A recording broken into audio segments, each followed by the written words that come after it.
This is William Tincup and Ryan Leary. What's up? Man, how you doing?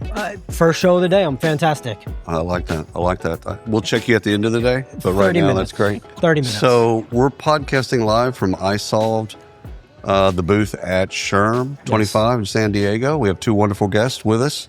I think we were kind of, I don't know if about forced. No, it was forced. It was definitely forced. I mean, we didn't hurt them. No one was hurt in the filming of this podcast. That's a good thing. However, but anyhow. Consider we got compliance over here. Yeah. Good point. Can't say forced. Why don't we do some introductions? Angela, why don't you go first? Just introduce yourself. My name is Angela Carranza. I am the controller for NEOpal. I work in Houston, Texas. H-Town, DJ Screw. Everybody is from Houston. Houston's cool, man. And yourself. Yes, hi, good morning. Vilma Brager, co-founder and COO of Insight HR Consulting. Okay. Let's start with something easy. Your HR superpower. What is your HR superpower? And again, there's no right or wrong answers. Sure.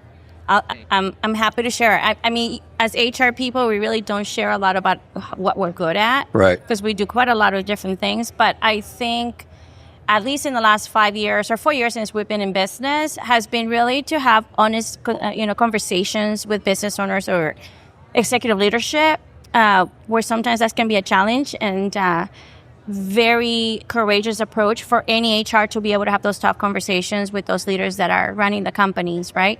So I think having a comfort approach, how to address those tough decisions or the discussions with those folks. I read a book about 15 years ago called Fierce Conversations. And it was from a training and development executive in Seattle. Mm-hmm. And her whole bit was, how do you have those types of conversations? How do you frame them? Yes. So that it's not a, bloodbath. Absolutely. It's just being a doctor, right? Right. You have to deliver some really tough, Oh, that's a good analogy. Some very tough conversations to have, but how you start it up. I like that. I just started I ordered a book. It came in. I haven't started.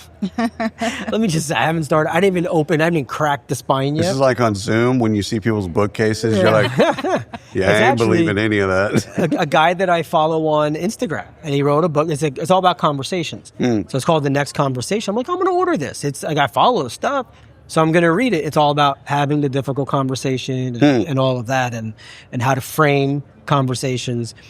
But I got to crack the book open. Please do. Please read. It's been there for a week. Angela, how about yourself? I'd say my superpower is empathy. I guess because in my position, if people aren't getting what they need from other leaders, their direct leaders, then it's kind of like it filters up to me. Right. And I kind of, I understand what the employees are going through, and I feel like I am at a level where that I can help them out. So I feel like empathy is my That's superpower. Genius, and it's needed.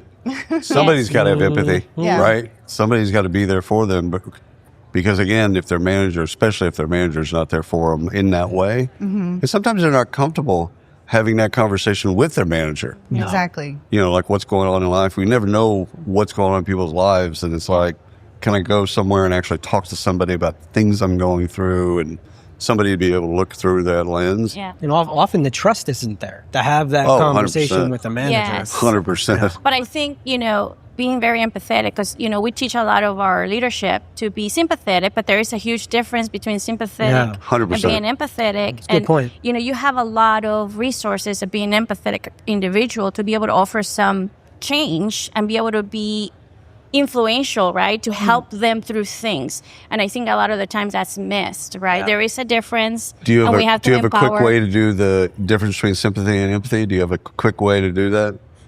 I always tell leaders this: look, you're in a leadership position. You do have a power to make some changes within your department, your function, or your team members. Right. Use it. That's the best way to use it right there and then. Being empathetic, you have your ability, right, to make some changes within your area and use it.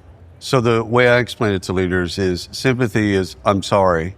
Empathy is, I understand and I'll help. Correct. So, And that help is key, right? 100%. Because Gotta be it actionable. can change, right? But actually I can help. change your schedule. Absolutely. They're You know, both- we'll help you out. they're both important. Yeah. Sympathy is important. Like we sometimes we skip that. We jump right to empathy. It's like it's okay to say, man, I'm sorry for what you're going through. That my bad. I had no idea. Yeah. Anyway. So we're talking this week. We're talking about people heroes, and we're here at the outside booth. And people heroes is part of their community. They built a community, and they call it people heroes. So let's start with Angela. When I say the phrase people heroes, what comes to mind? What do you think? I guess I just think about somebody who can come in there and just kind of help out. Right. They can be at the ground level and really just get into the weeds with people and just, and help. That's a great leader. That's a great manager. That's just a great employee. It's just they dig in and elevate. That's cool. I like that. Vilma, how about Hadn't heard that, by the way. Yeah. Vilma? How about you? Kind of similar. I think somebody that can roll up the sleeve, doesn't matter what level within the organization you're in, whether I have the highest respect with business owners or CEOs that are rolling up their sleeves and are right next to their employees doing the work and showing up every day. I think that really is a people hero. And it doesn't really matter what your position is. If you're a leader of people, I think you get a lot of respect and trust when that happens. So when I see something like that, I'm very proud because I'm like, yes, it doesn't have to be HR. It's all of us from a leadership perspective, right? Yeah. Just roll them up. You roll up the sleeve. There's no shame in, honest work and honest approach and partnering with your team members to get things done. I love it. Yeah. One of the things that comes to mind when you say that, when a leader, a CEO rolls up their sleeve and gets out there, does it matter to the employees from what you've seen? Does it matter to the employees if they care, or if they believe that the CEO really cares enough to do their job, or they're just doing it for show?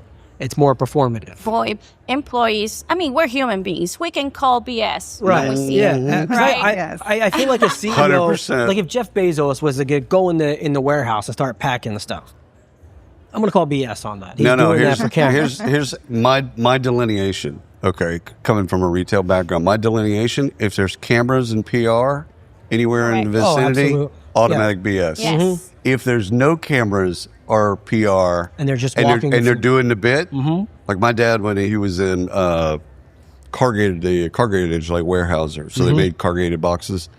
He would go down and work the floor, different jobs. Right. And there was no camera. Well, it was the 70s, but there was no camera. Did they even have motion pictures when you the dinosaurs were walking around and he had to cut. Anyhow, but like he would just go down on the floor. Right. And like every job he'd go and do at different point. Right. Yeah. And he didn't do it for like any other reason. He's like, hey man, I want these guys to know that A, I can do it. B, give them a break. Like that's what he'd do. Like he'd get on the forklift and he'd say, "You go take 15 minutes, man. Go smoke." And sometimes it's just fun to do. I remember I used to work for a company called Kenexa, and while I was there, I think I might have told you this. We were on a big blitz to hire Java developers, and it was tough. It was tough. We weren't able to hire them. And Rudy Carson, who's the founder of Kenexa, wonderful man. Well, came out just like he's screaming, why F-bombs this, like, why can't we hire these people? And I'm like, oh my God, this guy is scary. Yeah. He was doing that because he actually sat down at the cubicle and was like, all right, tell me what you guys are doing. And he got on the phone and started selling the job we needed 400 developers for Kenexa. And he got on the phone and started to recruit with us, not to show us up. To see how hard it was. Well, it was $4 million a week in bookings. Oh. And that's what it was. And he's like, this is driving the company. I want to explain to you why. Yeah. But he literally, for the week, came and just recruited with us. I was like, that's amazing. And that stuck with me even through today. Yeah. It's stuck with me that he actually did that. That's genius. Nice. Yeah. All right, last question. Angela, let's see, a moment in your career where transcendent moment, if you will, or where you knew you made a difference. What would that be? So I, coming into this new job with NEOpal. I've been there 4 years now, but when I first came in, I decided to take a deep look at everyone's payroll, vacation accruals. Mm-hmm. And so I wanted to make sure that everybody was getting the correct vacation accrual. And I found one guy who was not getting the correct vacation accrual, and he never said anything. So he's just suffering in silence. yeah, he just never said anything. And so, like, he should have been, moved up to the next level of vacation accruals. Right. And he, for years, I think it went unnoticed. And so the first thing I did was, like, correct his vacation accrual. I went and looked, all the way back to where it needed to be changed, added all those hours back to his vacation accrual.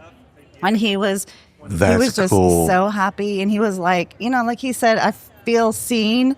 I feel like nobody heard. ever like looked at that. Nobody would have cared. No. And he's like, you came in here and you cared about it, and you did something. You got a about it. friend for life right Yeah. there. Yeah, yeah. You got a friend. First of all, that's cool. I mean, I haven't heard that story of actually auditing that and making sure that it's accurate. So that's cool, just doing that act, but then finding an error and then changing it. Yes. That's life-changing for some folks. That's great. Yeah. And yourself? I think kind of very similar to Angela. It's really being present, right, with whoever is coming in and talking to you, or there's a reason why they're in the HR office or a decision maker office. It takes a lot of courage for folks to do that, and being able to help somebody, right, and be able to give them not only your full attention and see how can you really help them out and help them through the whole process. Right. So one thing that really comes to mind and was impactful for me as an individual was about 7 years ago. I had an employee walk into my office, very great performer, but as soon as she walked in, I knew something was wrong. I can see it in her face. And she shared some major life changes in her life where she was so depressed, it was going to be very negatively affecting her, and she didn't know what to do. So that conversation took about an hour and a half to get really in depth about what do we need to help you, right? And just to have that ability to be open-minded, bring you in, building that trust, and provide guidance as to what can be done, and actually follow through with her to help her as much as we can with that. That to me was very impactful, because at that time, awareness for wellness and health and mental health hasn't been as powerful as it is today back in the day. Pre-COVID, it hasn't. And for somebody to come in to really share so much private information, knowing that, we as professionals need to be... They were hurting. Yeah, they were hurting, but not just that, understanding from our role, leadership or HR, whoever you are that came, that person comes to you. Understanding the privacy part of it, but also being human and try to help them out. Here's what we have as a company, as an organization. In addition to, this is other resources that I'm aware of, and just really have a good connection with that individual. He made a big impact for me, because and sometimes you have benefits, EAPs or otherwise that they don't even know about, or they, you've communicated, they should know. Yeah. However, they don't know how to use them. And also at that time, pre-COVID, it was shameful in some situations. Oh, it's taboo. Very taboo. Yeah. Yes. Y'all, this has been wonderful. I know y'all got to get on and do content. Got to go do learning check out things. Stuff. Hey, at the Aflac booth, I think it's 893. I want to get that picture. They have the duck. The real duck. He's alive. So He's quacking over there. I'm sure they just got it here in San Diego. However, but you can take a photo with the duck. Tell me. Let me get Easter Bunny's not real? No, Easter Bunny's not real. Anyhow, thank y'all so much for doing this. Appreciate you, and we're out.